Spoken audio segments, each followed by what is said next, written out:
White House has labeled the man who was killed in Minnesota as a domestic terrorist. Is that something you agree with? And have you seen any evidence to when back you up that claim? perpetuate violence against a government because of ideological reasons and for reasons to resist and perpetuate violence, that is the definition of domestic terrorism. Terry, I agree with you that when people have an ideological view of things and they use that to violence against their government, to turn on their government, or to try to overthrow it, you're right, it is domestic terrorism.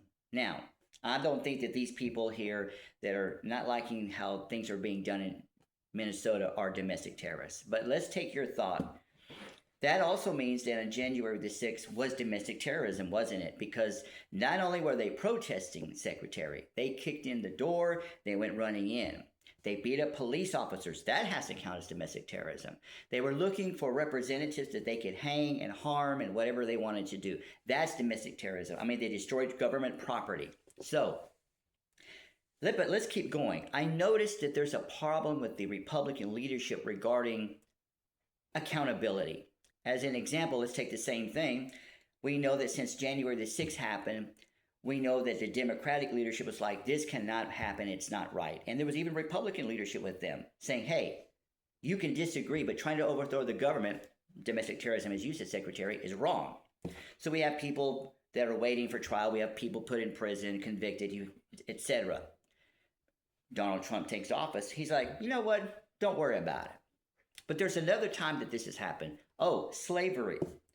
Slavery's happening. What's happening to the white ancestors of y'all? Don't worry about it. Another 100 years goes by. Don't worry about it.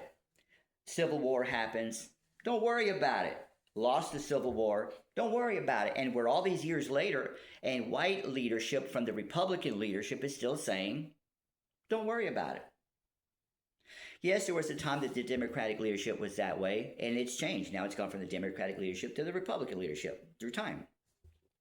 What I see here, which is the third thing, Secretary, is that this is a Republican leadership way of life, isn't it? Issue.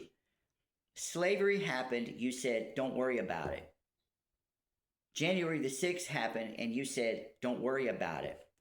But yet, both of these, it was the Republican leadership and more so white individuals in control that are saying, don't worry about it. That's why you're saying that, because the people that are being affected, for the most part, we've seen lately a lady shot in the head, point blank murdered in Minneapolis in her truck.